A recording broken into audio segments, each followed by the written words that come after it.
Hello weavers, welcome to సుగుణ పోపులు పెట్టి channel. మనం ఈరోజు పెట్టిన పనస పొట్టు కూర చూస్తున్నామండి. పనస పొట్టు ఫ్రై చాలా బాగుంటుంది.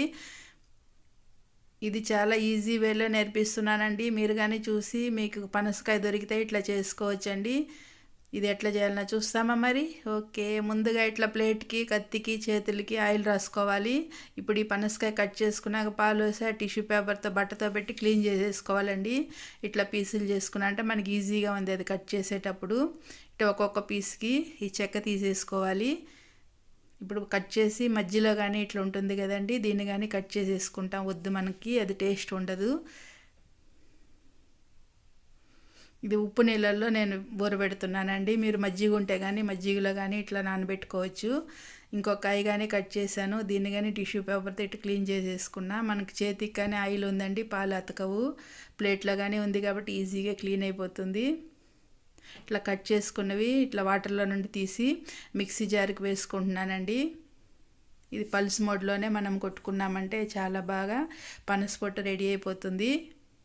చూడండి ఎంత బాగా వచ్చిందో. దీంట్లో ఒకటి రెండు ఇట్లా ఉన్నా కానీ వాటిని ఇంకొకసారి వేసి మిక్సీలో కొట్టుకున్నామంటే మంచిగా రెడీ అవుతుంది. ఇట్లంతా చేసేసుకున్నానండి. ఇప్పుడు మిక్సీ జార్లోకి ఆవాలు తీసుకుంటాము. ఒక 2 స్పూన్లంత ఆవాలు, ఒక 6-7 ఎండుమిరపకాయలు, ఒక 2 పచ్చిమిరపకాయలు వేసుకున్నాను. ఇవి వేసి రుబ్బుకున్నామంటే మనకి గ్రైండ్ చేసుకున్నామంటే మిక్సీ జార్లో ఆవ పెడతాం కదా, అది టేస్ట్గా ఉంటుందండి. మిరపకాయలు వేయడం వల్ల ఆవాలు ఘాటు ఉండదు. ఇప్పుడు ఒక పెనం తీసుకొని నీళ్ళు పెట్టుకొని ఒక గ్లాస్ అంతా నీళ్ళు వేసానండి. అందులోకి ఉప్పు వేసుకున్నా,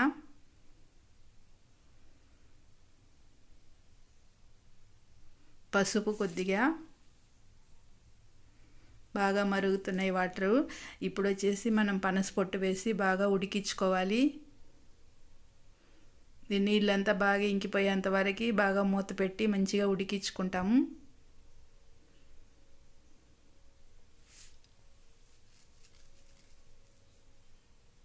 బాగా ఇట్లా మునిగేంత వాటర్ వేసుకున్నానండి. మరీ ఎక్కువ వాటర్ ఏమీ అవసరం ఉండదు, ఉడికిపోతుంది బాగా. మనకి అది పనస పొట్టే కాబట్టి బాగా ఉడుకుతుంది. ఒక్కసారి ఇట్లా కలబెట్టుకుంటాము.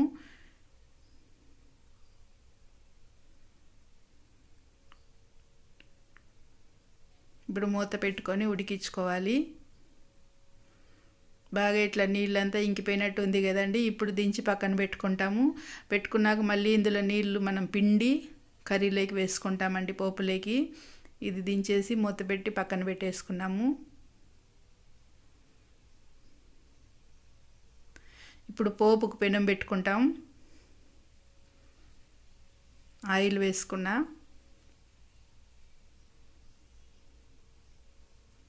కాజు, ఆవాలు, జీలకర్ర, శనగపప్పు, మినప్పప్పు అండి. పోపు ఎక్కువ వేస్తారండి దీనికి.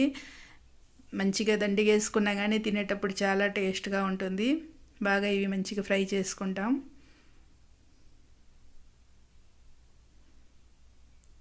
ఇప్పుడు కరివేపాకు, ఎండుమిరపకాయలు ఒక 4 కాయలు కట్ చేసి వేసాను.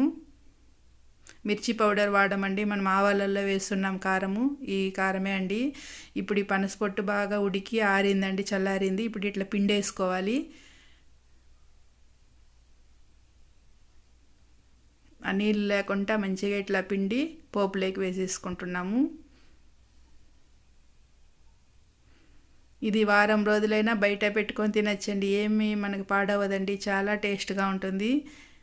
ఇప్పుడు ఈ వాటర్ మనం వాడమండి, ఇది పడేస్తాము. ఇప్పుడు అంతా పిండి వేసుకున్నాం కదా, ఇదంతా బాగా ఫ్రై చేసుకోవాలి. మంచిగా ఇట్లా పొడి పొడిగా బాగా ఆయిల్లో ఫ్రై చేసుకుంటాము. ఇట్లా ఆయిల్ కొద్దిగా ఎక్కువ వేసుకున్నామంటే మనకు ఆ ఫ్రై కానీ చాలా టేస్ట్గా ఉంటుంది, నిలువ ఉంటుందండి.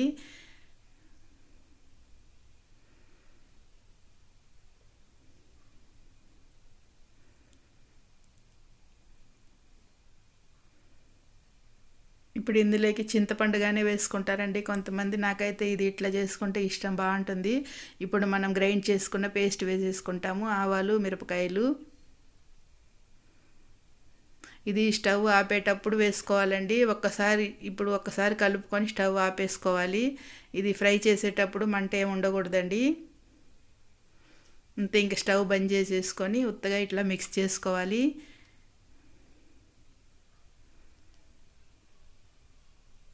స్టవ్ బంద్ చేసేసానండి. ఇప్పుడు ఉత్తగా ఇట్లా ఫ్రై చేసుకుంటా, ఊరికే కలుపుకుంటాము.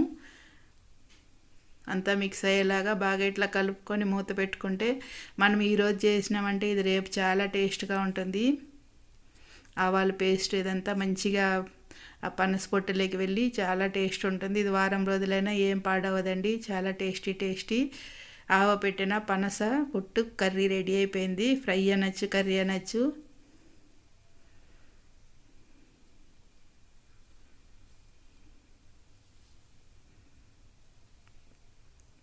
దీన్ని ఈరోజు నేను రైస్తో తింటున్నానండి. చాలా టేస్ట్గా ఉండింది. ఉత్తదే తిన్నా చాలా బాగుంది. ఇది చపాతీ కానీ బాగుంటుంది.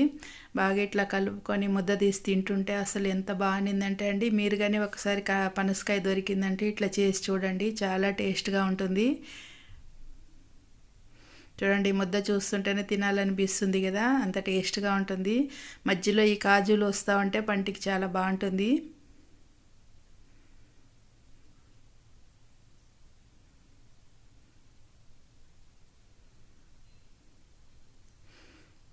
పనసపొట్టు కర్రీతో తినేసానండి. ఇప్పుడు రసం, టమాటా రసం పెట్టున్నాను. ఈ రసంతో నేను అన్నం ఫినిష్ చేసుకుంటానండి. చాలా బాగుంటుంది. ఇది రసం అన్నం తినేటప్పుడు కానీ ఇది నంచుకొని తినడానికి చాలా బాగుంటుంది. వేడి అన్నము, రసము చేత్తో పట్టను కాలేదండి, అంత వేడిగా ఉంది. దీంతో పాటు నేను ఎంజాయ్ చేస్తానండి. మీరు మన ఛానల్ లైక్ చేయండి, సబ్స్క్రైబ్ చేయండి. Okay, bye.